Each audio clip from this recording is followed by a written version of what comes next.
Hello, folks, and welcome to the Samuel Kingery Show, the sports show that covers everything USA sports teams, along with top soccer leagues, the MLB, the NBA, the NHL, the NFL, and college sports.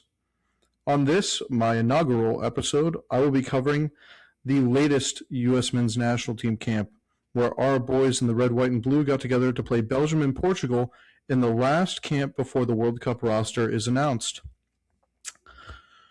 Mauricio Pochettino released the roster a couple weeks ago for this camp.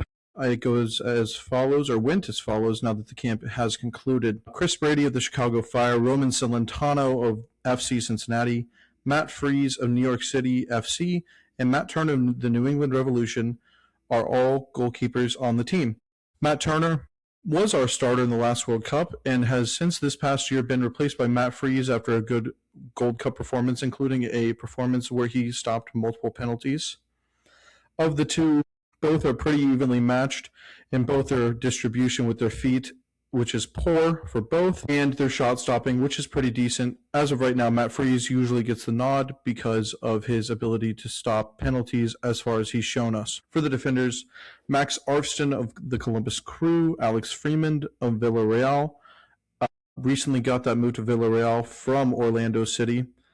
Mark McKenzie of Toulouse in France, Tim Ream of Charlotte FC, Chris Richards of Crystal Palace, Anthony Robinson of Fulham, Miles Robinson of FC Cincinnati, Joe Scally of Borussia Mönchengladbach, and Austin Trusty of Celtic.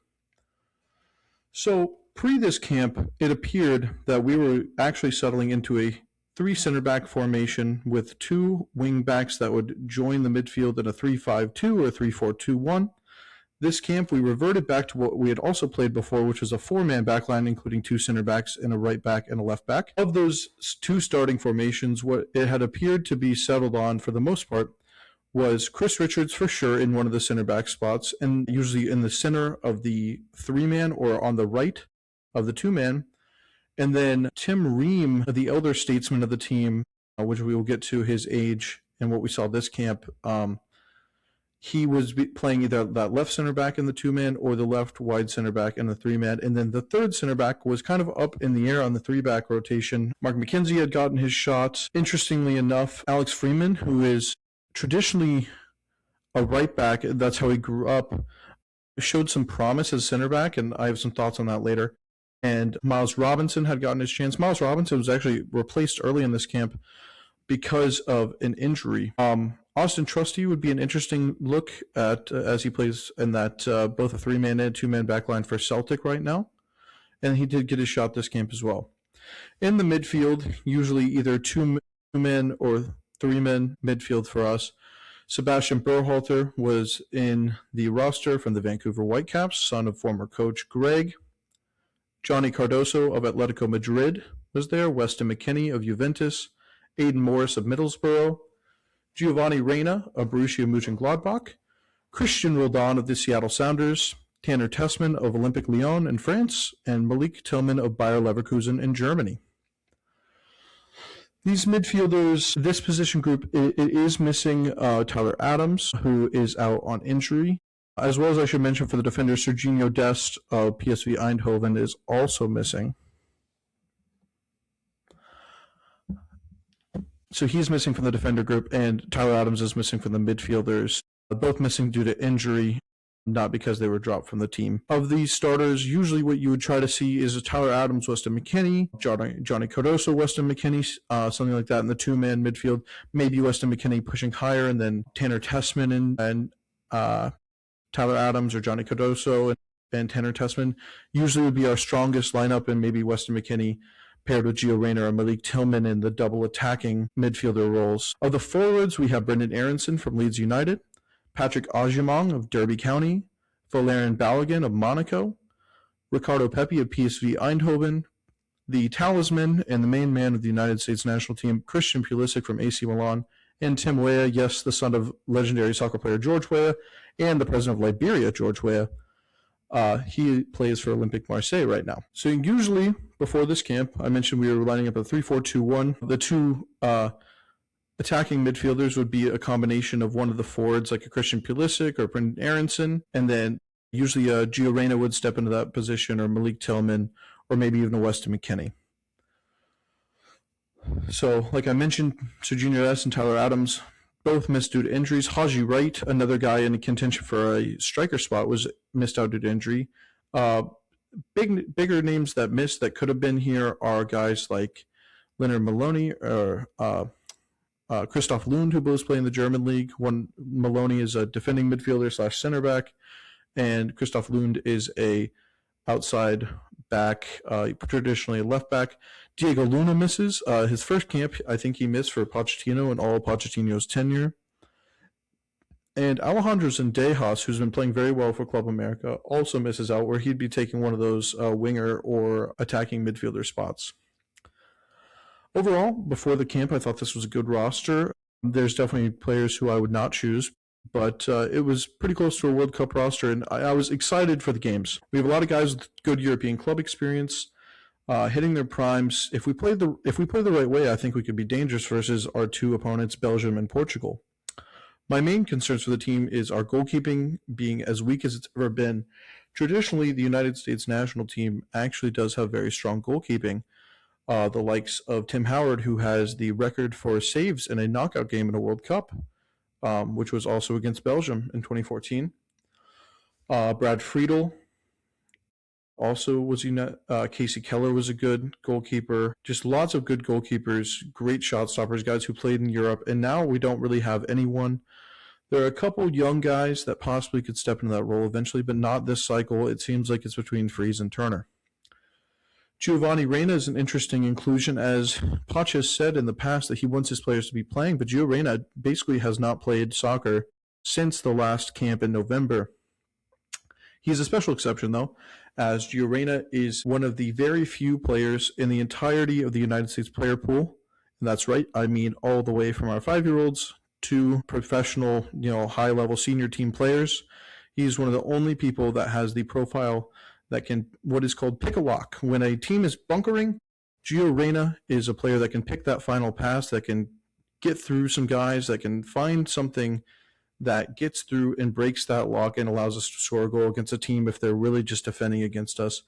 He definitely has an interesting profile, very technical, very fluid, and yet he still has not found his place in the club world in the past couple of years. So interesting to see him on this roster, but definitely a guy that, because of his style of play, will be considered for a World Cup, whether he's playing or not, as long as he's healthy.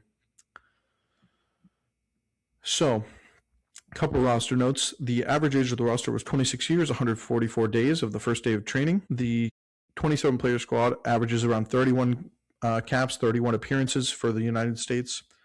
Christian Pulisic is the most experienced player for the United States on the roster, followed by Tim Ream, Weston McKennie, Brendan Aronson, Matt Turner, Anthony Robinson, and Tim Weah. Weston McKennie actually made his U.S. men's national team debut against Portugal in 2017.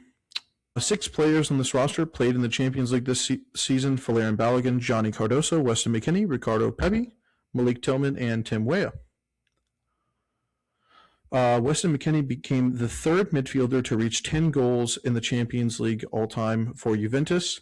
He joins a list of Pavel Nedved and Michael Platini. This is Jedi Robinson's first USMNT appearance since Jamaica in 2024. He has been injured since, basically, so the return of the Jedi was this camp. 18 players come from European clubs. Ricardo Pepi has netted 10 goals in 19 matches for PSV Eindhoven this year. And Valerian Balogun was just named Monaco's February Player of the Month, as he came into the camp one of the hottest strikers in world football, scoring in 5 of 6 matches in the month of February, and I believe 7 matches in the last 2 months. Also before this camp, the World Cup jerseys were released, with one being a waving red and white striped and another a dark navy with stars on its jersey.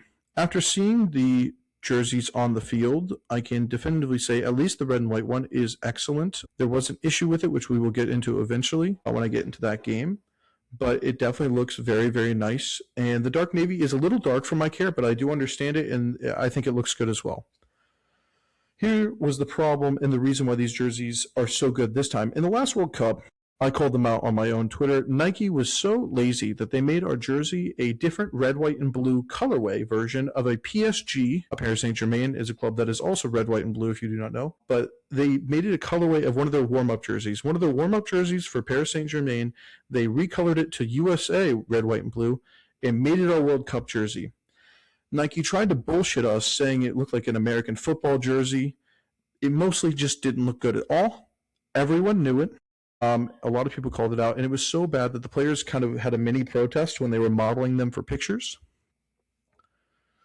So this time around, the players made sure they were very involved and are much happier. Henry Bushnell wrote an Athletic article about the creation of the jerseys and had several quotes from players like Tyler Adams saying that they really got to give their input and are very happy with it. They look good on the players, and I'm really excited that they're going to play in them on home soil. And the crowd in the games actually weren't wearing a lot of those jerseys, probably because, I ordered one of the jerseys myself. It still is not at my home. But they actually, Adidas re-released a non-fully USA license, but a great re-release of the Denim 94 jersey, and it was all over the crowd in these last two games. I love that jersey, and I got that jersey myself. Now, let's get to the games. Belgium 5, USA 2 in the first game this past Saturday. So, for the lineup, we decided to revert inexplicably from our three-back system, which had seemed to go better for our team and fit our player pool better, allowed us to defend a little bit better with defense and kind of being our weaker position, especially missing Tyler Adams. You'd think our defense we'd want to shore up versus teams as good as Belgium and Portugal. But no. Mauricio Pochettino decided this last camp was the time to rotate the team and to change up the positions, because no better time to experiment than right before the World Cup, eh? So we started in a 4-2-3-1, it appeared like, with Matt Turner in goal. Matt Turner had lost his starting spot since letting up a bunch of goals to, I believe, Switzerland pre-Gold Cup this summer. Has not looked amazing in MLS to start the year. At this point, most USA fans, like myself, were just assuming that Matt Freese had gotten the nod from Mauricio Pochettino, and that was that. But Matt Turner gets to start this game, along with the return of Anthony Robinson, left back. Tim Ream and Mark McKenzie were the center back pairing. Tim Weah playing right back. Tim Weah can kind of play right back, right midfielder, or right winger, and can even float into striker if you desperately need him there. But right back is a decent position for Tim Weah, who's been playing it at the club level.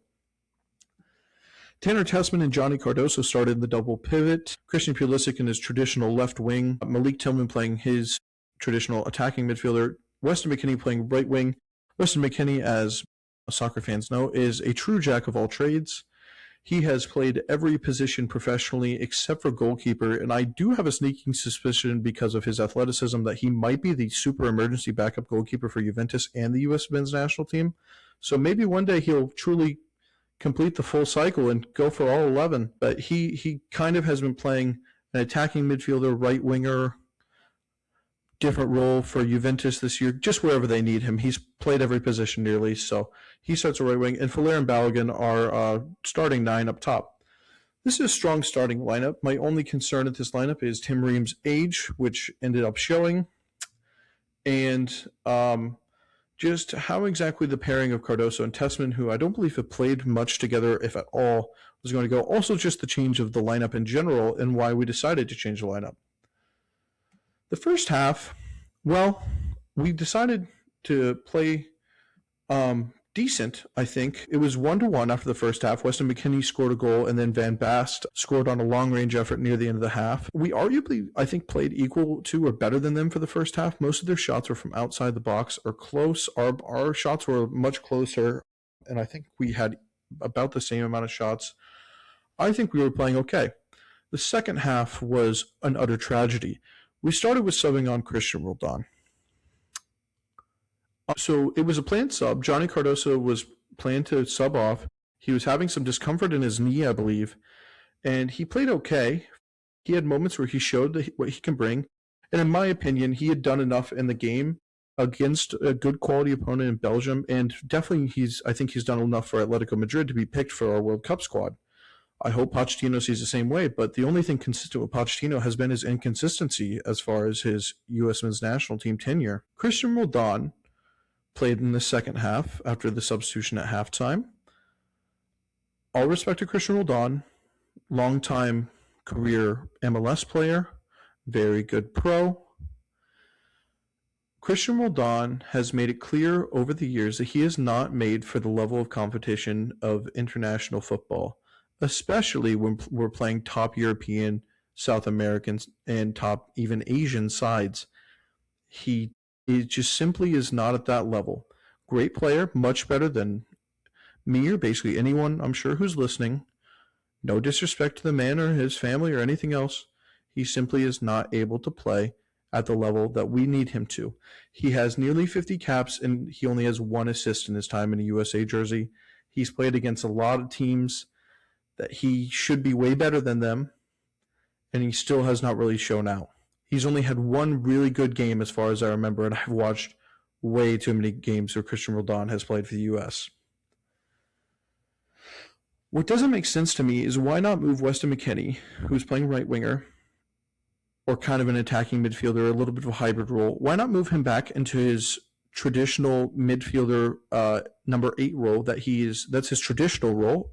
Obviously a role he can play as he can play basically any on the field. And why not bring on a Gio Reyna or a Brendan Aronson? Why not try putting on Aiden Morris from Middlesbrough? Why not try somebody else except for Christian Roldan, who we've seen plenty of game tape on. We know what he brings, we know what he does not bring. Instead, we give Christian Roldan 45 minutes versus Belgium to show once again that he can't play. I don't understand it. The other subs didn't help anymore, and the game really started to get out of hand. I'm not truly just blaming the subs, many of which have an MLS background. That's not exactly what I'm blaming. But we did fizzle out as we started to bring on these subs, and we started to really switch around people. And I definitely do think that's contributing. Alex Freeman came on next. I wanted to see Alex Freeman this camp as the third center back, hoping we'd continue to play the 3-4-2-1, which I really, really was excited as could be our new formation. And I really thought that it could be a play style and something that fits us well, and we decided not to play that. And I wanted to see Alex Freeman use his extreme athletic gifts. He is the son of Antonio Freeman, NFL player. He has great athleticism. He's not bad technical-wise, but his technique really is not where it needs to be in order to play wingback, probably not, especially at Villarreal, who signed him after he had a good season at Orlando City.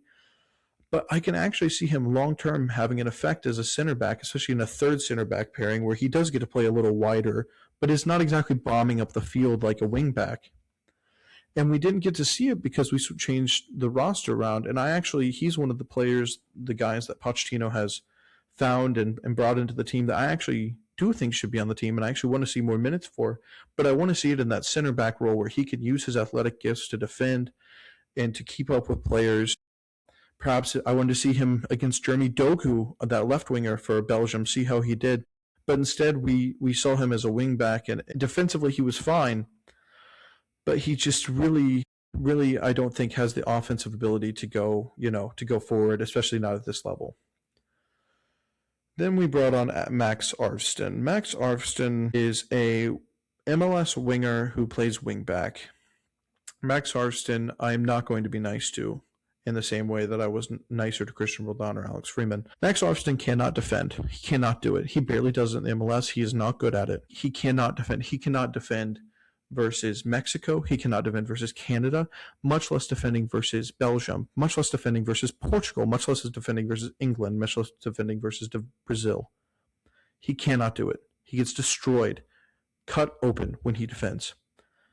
He cannot play against good teams. His best ability is his ability going forward with the ball, kind of the opposite of Alex Freeman. If you put them together, maybe that player has a little potential to actually be pretty good. But his offensive ability is kind of overrated, I think, too. It's really not that good. He does a lot of moves, dribble moves, kind of a lot of step overs, but they don't get him a lot of space and a lot of time versus better opponents. He looked not good versus Belgium.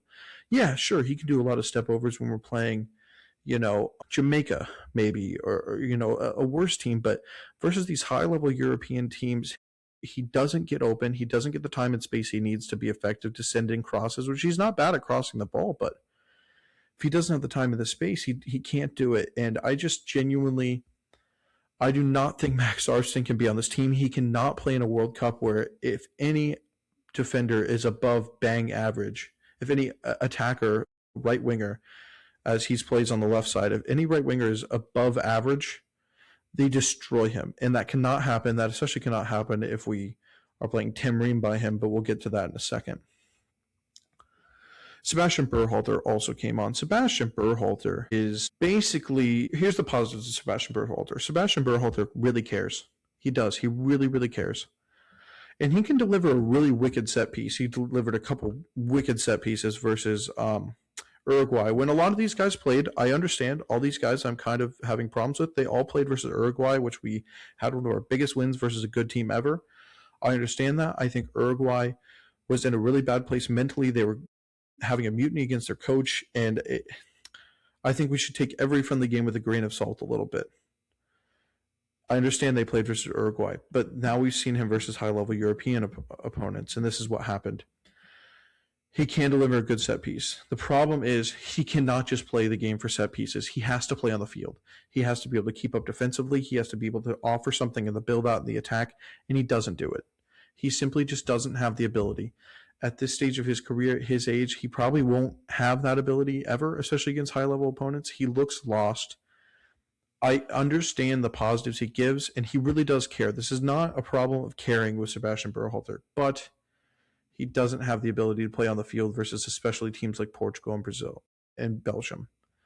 And if we play him in minutes, I genuinely am concerned. Same as with Arfston, same as with Alex Freeman as playing as a wingback, same as with Christian Roldan. Gio Reyna got minutes late in the game. He did not seem to do a whole lot. I would have rather seen him start and get a full game or a good 60 minutes to get into the swing of things. He hasn't played in a long time. I also don't know if he's the best weapon against teams like Belgium or Portugal, where we should. Pochettino did not. He tried to play with them, which was another horrible mistake I'll get into later. He doesn't play as well in games where we're bunkering and we have to counterattack, although he's not horrible there. He's best, like I said earlier, when we're playing teams that are worse than us. When we're going to play Australia, and Australia is probably going to try to bunker us, considering we're playing at home in Australia. We do have a little bit more quality then. Gio Reyna is a perfect guy to bring in and have him pick the lock of that low block and get us a goal. Patrick Agyemang came on late. He scored a goal. He and Ricardo Pepi both came on later in the game. He scored a goal. It was not a hard goal. He was one-on-one with the goalie. He had a lot of time and space. He should have scored. If he missed it, that would have been really bad.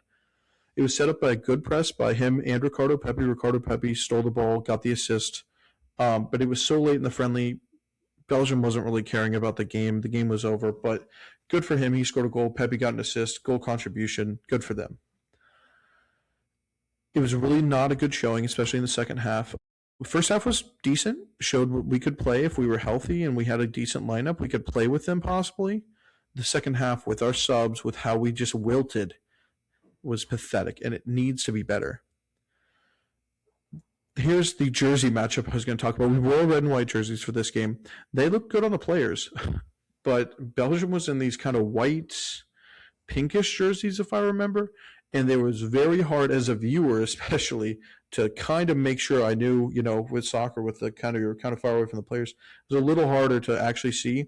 The USA jersey also has a white panel on the back of their jerseys, so you can show the name and number. I believe that's a FIFA rule. Well, it really also, especially when the USA jersey was to the back, it made it very hard to see. I don't think the teams really planned the jersey matchup better. I kind of expect better from both the Belgian and the United States soccer federations, although I don't believe in anything about the USA Soccer Federation, but they should be able to schedule a jersey matchup that doesn't make it impossible to see who's on the field.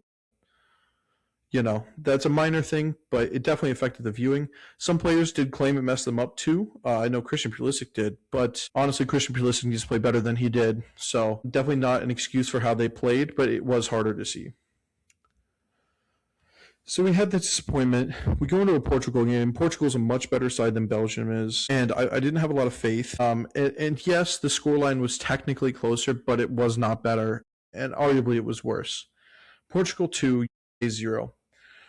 Once again, we reverted back to the 4-2-3-1, 4-3-3, the four-man backline, basically. That's a basic problem, is we have two center backs and two wing backs. And consistently, when we play this style versus the Dutch in the last World Cup, our wing backs get too high, we get exposed on the backline, our center backs are not good enough to defend with just two. We, especially without Tyler Adams, who's one of the better, I think, in my opinion, just pure destroyer CDMs in the world, we cannot defend like that. And we got cut up again. And I just don't think the four-man backline has proved to be the best over time for us. We have looked better in certain games with it, but we need to have a certain group of players playing those positions. And right now, they either aren't healthy or aren't being played together, and the lineups don't make sense. And the three-man backline just has worked better for us and makes more sense to us at this moment. So I don't know why we reverted after having such a good showing with three-man backline over 3 or 4 games.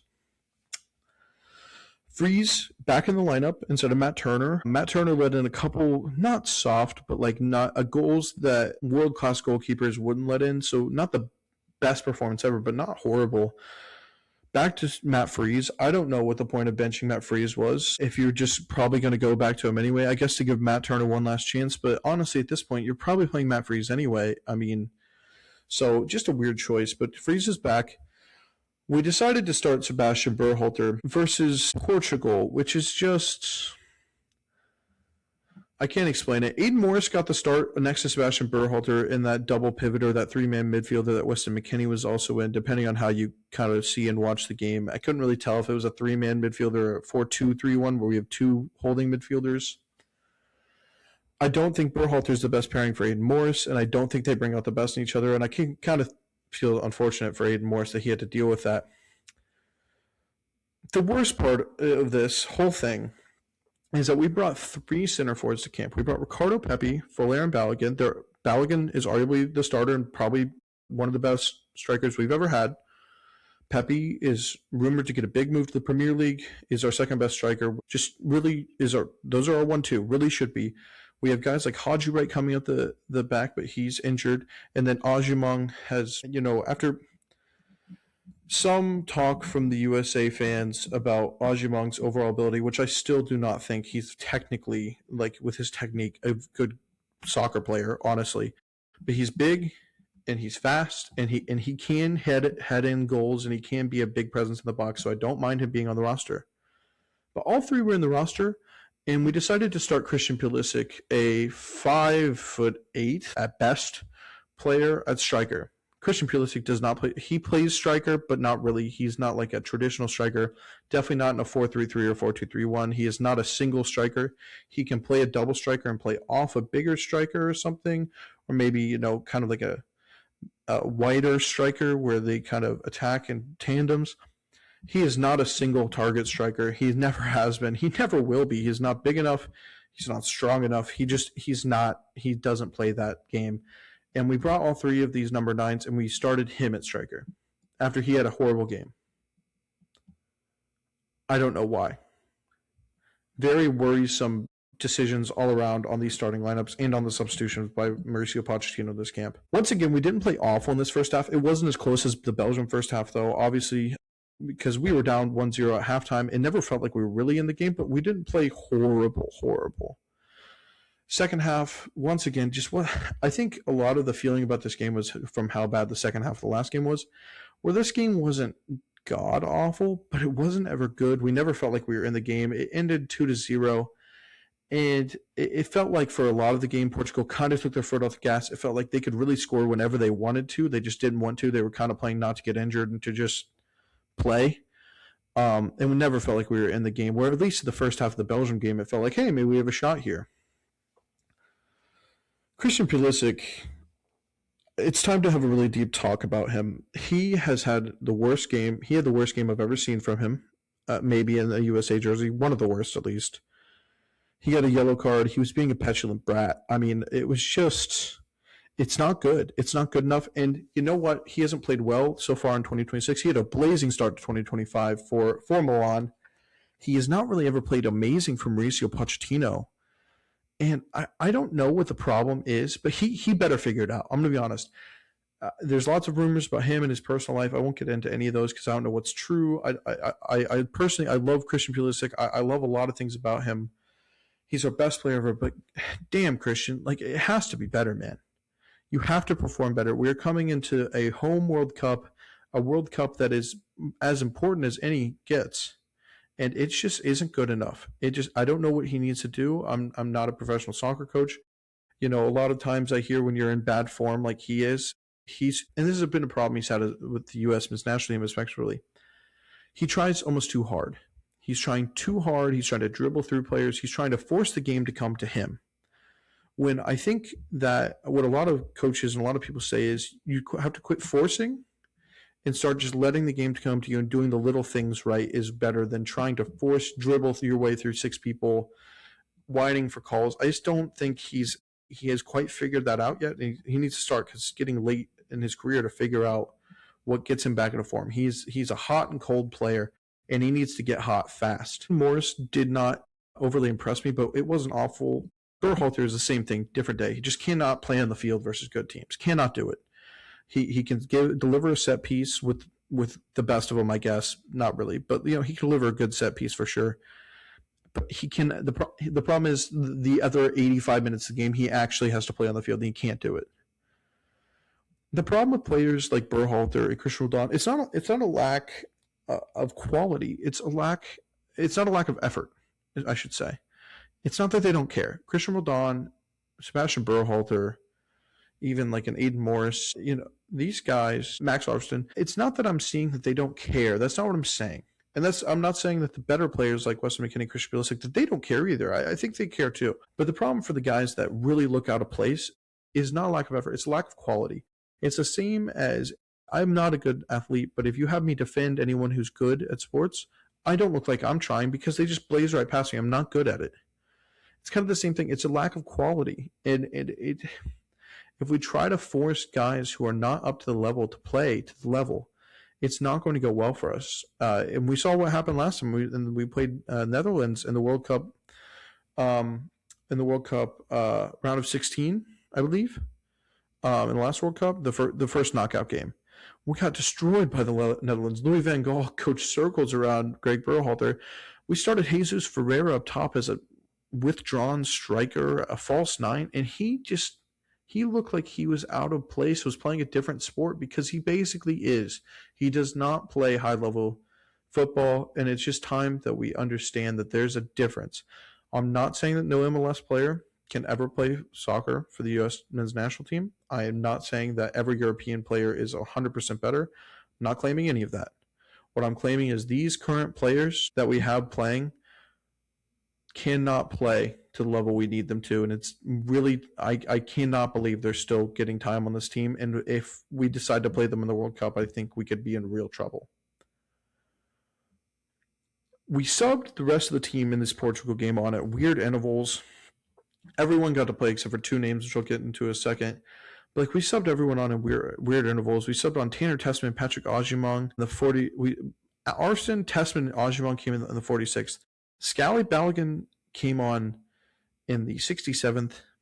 Brendan Aronson, Christian Roldan came in, and Giovanni Reina came in the 79th with 10 minutes left. I mean, just play Gio Reyna the whole second half, or start him or something. I don't understand this point of giving him 10 minutes and seeing what happens. 10 minutes against Portugal is nothing. There's not enough time to get into the flow of the game. It's just these. And Mark McKenzie got subbed in the 90th minute. We subbed in a center back in the 90th minute down 2-0. For what? What's the point of that? I don't understand what Mauricio Pochettino thinks he's doing. I don't know if he thinks he's being, confusing the team. I don't know what he thinks, because I just don't get him, and I don't get more into him at the end. The game was firmly over with 30 minutes left. Portugal was playing to finish the game, and yeah, that's the game. 2-0. We once again didn't play, and we played a weird lineup. We played odd substitutions of players that I don't think can play at this level. And boy, oh boy, just another disappointing game, and a tough camp overall going into a World Cup. I mean, really killed the diehard fans, interest after coming off like a good camp in November. The casuals who are, tune in once every 3 months to these guys, they don't really watch a lot of soccer. Maybe they watch some Premier League, but, not a ton of these guys. Don't follow them every club weekend like diehard like me does. they see this game, they're like, what is this? Do they care? Like, where's the, they watch the U.S. men's hockey team and the U.S. women's hockey team, and they're like, we're not the best at that. We're definitely better than our U.S. soccer team is, but at least it seems like they really, really care about being there. And the way we play and the weird lineups and just everything confusing just makes our team look bad. And I don't understand the idea of killing the interest before a World Cup. Let's talk about the two players that did not play versus Portugal. I think both are very interesting. Tim Ream didn't play. Tim Ream has been the captain, played a lot of minutes for Mauricio Pochettino. I love Tim Ream. I really do. I love him as a person. I loved him I say in the past as a player.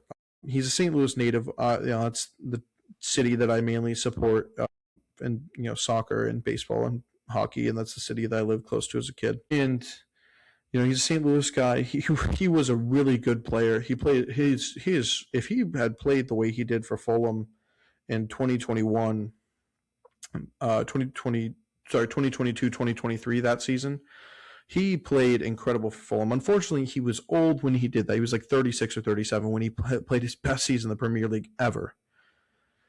And he's been a great servant to this team for a long time, but his age is showing. There's only one undefeated person in all of sports. There's only one undefeated person basically in human history, unless you want to argue a religious perspective, which isn't the podcast for this. But there's one winner, and Father Time is undefeated. And Father Time has gotten to Tim Ream. Tim Ream still has the technique of a good soccer player. That will never go away. There's a reason why you watch charity matches of old legends playing, and they can kick a ball around, and they can pass, and they can do a lot of great things with the ball, because that never dies. But for professional soccer, you still need to be athletic in some way, unless you're incredibly, incredibly special, and usually an attacker. But a center back, a defender who has lost his athleticism, who needs to keep up at a World Cup level, not only with, just Australia's wingers or Paraguay's wingers, some of which are pretty good. But if we get to a knockout round and he has to guard, and Jeremy Doku's coming at him, that's not the least of his worry. We get a knockout round with Colombia and Luis Diaz is coming at him. These are things that it will not work. And he didn't get to play in the second game. And I'm wondering if Pochettino, maybe of all the things he apparently has not seen or understood that I think I see and understand, maybe he's finally seeing that Tim Ream is not up to this. And maybe he'll still make the U.S. roster, and I don't mind that if Tim Ream is at the end of the bench and he's an emergency player, or if we get into a real bind and we're down to our fifth center back, hey, there's not many better options than him. He's a great leader in the locker room. I have no problem with that. But if he's planning to start or consistently play Tim Ream, that's a real concern. The other player that didn't play versus Portugal is Ricardo Pepi. Ricardo Pepi was snubbed by Greg Berhalter in the last World Cup after choosing the USA over Mexico, going on a tear for us, and then transferring to Augsburg, where he wasn't really quite ready for the Bundesliga at that age of his career. He was 18, 19. He has since with the PSV really found a lot of form. Was injured kind of lately, but he plays well when he plays for them, has scored some Champions League goals. I think, in my opinion, for what I see, is our second best center forward striker. He's probably our most talented goal scorer, more talented than Balogun. He's a true poacher in the box. He really is. He's in his prime. He's playing at a decent level.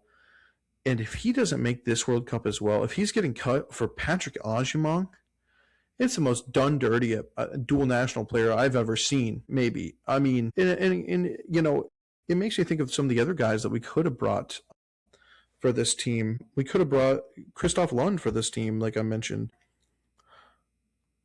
We could have brought Leonard Maloney. Leonard Maloney would have been at least a destroyer center back or a destroyer CDM to play and shore up our defense better than Christian Roldan or Sebastian Berhalter will. Christoph Lund I think, is a better player overall than Max Arfsten. I'd like to see him get a chance. If we're going to experiment, we might as well bring in guys we haven't brought in a while and see what they can offer. But instead, we're experimenting with guys that we've already seen plenty of, so it doesn't make sense to me. And if Ricardo Pepi is genuinely out of Poch's love and doesn't make this World Cup, I don't understand, because he's our second best striker and he deserves to be there. He's done everything in his power to be there, and he really deserves it. And I'll be very sad to see it if he doesn't get there. So my general thoughts on overall on this whole camp, on the whole experience of almost Pochettino over the past couple of years, post Greg's failure at the Copa America, which is a whole nother video, and I can get into that at a different time. Here are some questions that I would ask of Pochettino at this point, and because the only consistent thing about his tenure has been the inconsistency. Why the lineup change, Poch? We were playing good with the 3-4-2-1. It's great. We can play three center backs. We can play our, Weah or Serginho Dest or somebody, those two out wide left. We can play Anthony Robinson if we need to, Max Arston, so Weston McKennie wide left. Play two midfielders like a Tyler Adams, a Weston McKennie, Johnny Cardoso, to protect in the middle and let us build through the middle a little bit. Three center backs to be solid, including, we can play Joe Scally there. We can play Alex Friedman there. We can play Chris Richards. Tim Ream can maybe be serviceable in a three-man center back role. Maybe. I mean, it's better than in a two-man. Tim Ream is out of the question. Cannot do it. Why the switch? The two attacking midfielders are Christian Pulisic, Gio Reyna, Christian Pulisic, and Malik Tillman, Weston McKennie moving up there, Brendan Aronson being there. That works under a striker that can get service from all the guys under them. When Gio Reyna can pick a little pass for Balogun, it all was better. Why change it? Why change it after the 4-2-3-1 and the 4-3-3 didn't look good? Why did we switch? It does not make sense to me. I don't understand it. 4-2 is better to bunker, which against teams like Portugal and better teams than us, I argue that the USA should go back to the old mantra that we had, which is we were going to defend with our lives, play hard, and score on our couple opportunities and counterattacks. Why not try that with this team, especially in this World Cup at home? You get the crowd behind you believing we can defend and squeak out a 1-0 win versus Belgium or Portugal or somebody in a knockout round. So we can give this country something to believe in soccer. And instead we try to play with Portugal. We try to be like, oh yeah, we have the talent to totally pass with you, to totally play even with you. No, we don't. We don't. We have the best team we've ever had. I think they're actually pretty good. I think we can play with a lot of teams. Can't play with Portugal. I don't think so. So we decided to switch this lineup. Why experiment with the players' selections and substitutions so much this time too? I understand that Pochettino didn't have a full cycle with the team, but it's pretty clear to me what our main rotation should be. It's pretty clear based on our quality, based on where they play, based on the talent, based on what positions of need we have, what the general starting 11, top 5, top 6 guys off the bench should be. I understand they weren't fully healthy, but and you got to toss in and try a few pieces here and there. But in the last camp for the World Cup, we don't give that basic team a lot of minutes together. We experiment with selections and substitutions. We have these weird substitutions. We sub in a center back in the 90th minute to give him 4 minutes. Why? I don't understand it. And the long and short of it is this to me, at least. This cannot be how we play in a World Cup. Not this World Cup. If this is how we played in the last World Cup, so be it. We were the youngest team at that World Cup. Basically, as long as we got out of the group we had to get out of the group. As long as we got out of the group, that World Cup was decent enough that we could build off of it. This World Cup is all of these players, especially our best players, in the prime of their careers, most likely. I don't know how Christian Pulisic, Weston McKennie, guys like that are going to age, but most likely in the prime of their careers.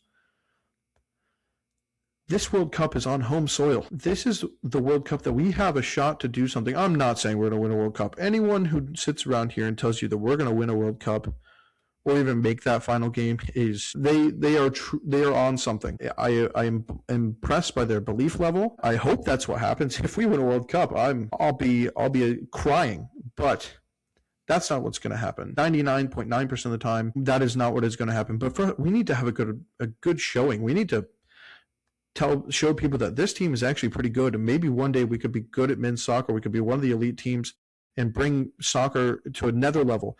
And the '94 World Cup brought soccer to a different level in the United States. This World Cup should once again do that and explode soccer even more. And this is the team, this is the way we're going to play. This cannot be it. This is not acceptable. If this is the best team we've ever had in terms of their quality, and this is probably the best coach we've ever had in terms of what he has coached before. He brought Tottenham to a Champions League final. He's coached some big clubs. We have to play the quality players that we have in their best positions that suit their abilities. And we have to play a style that suits us and our abilities. We cannot try to play with Portugal, same as we cannot try to bunker against Australia. If we come into this World Cup too defensive, try to bunker against Australia, well, then no one's going to score in that game. But we cannot try to play with Brazil either. We have to be willing to play a little bit of terrorist soccer, a little bit. We have to play a style that suits us per game, and we have to play our best players. Nothing else is acceptable. I will not accept us playing Sebastian Berhalter because he tries hard just to lose by 10 to England. Okay? It's not acceptable. If we don't perform in this World Cup, it's the single most disastrous cycle I know about ever for any national team. Now, Italy's missed 3 in a row, which when I talk about soccer on the next show I do, just soccer in general in the world, that's going to be definitely a story we talk about. Boy, oh boy, Italy is in a rough place as a soccer nation. But as disastrous as that is for that big of a country, if we play bad or get grouped, if we get grouped, it's unacceptable. I mean, there are 3 teams, I believe, per group get out of this group in this World Cup. If we get 4th in a group of 4, we should quit playing soccer. We should send all these guys to play for different countries and just give up. A top 20 team in the world with a home World Cup and the best generation of players ever hitting their prime, wasting an entire cycle, as we basically have. Unless we perform in this World Cup, we officially have wasted an entire cycle where we would have failed in the Copa America, which we did, and failed in the World Cup.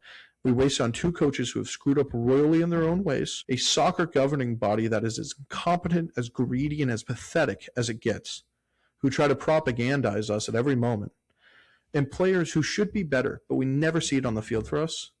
Certainly not consistently. We'll have one good game every 10 games. We'll be like, whoa, look at what this team can do, and then it's not good. If that is what happens, this is as disastrous as it's ever been for any nation and at any time. I don't know of anything worse. It cannot be that. I still hold out hope that Pochettino is a good coach, that he knows in the moment what he's actually going to have to do, which is we're going to have to play a little bit more defensively. We're going to have to play our best players and no one else. And I hold out hope that hopefully we can be healthy, because if we take a couple injuries, if Chris Richards and Christian Pulisic are injured for this World Cup, for example, if we're out our best center back and out our best player, I mean, we're just done. It's going to be really tough. I hold out hope that it can be better, but it needs to be better than this camp. Next time I talk about these players, they'll be back with their clubs. I'm hoping that they finish out their club season strong so we can get excited for the summer. I'm still excited for this summer. No matter what, there's a World Cup in the United States. Until next time, this is the Samuel Kingery Show. I'm Sam Kingery, signing out for now.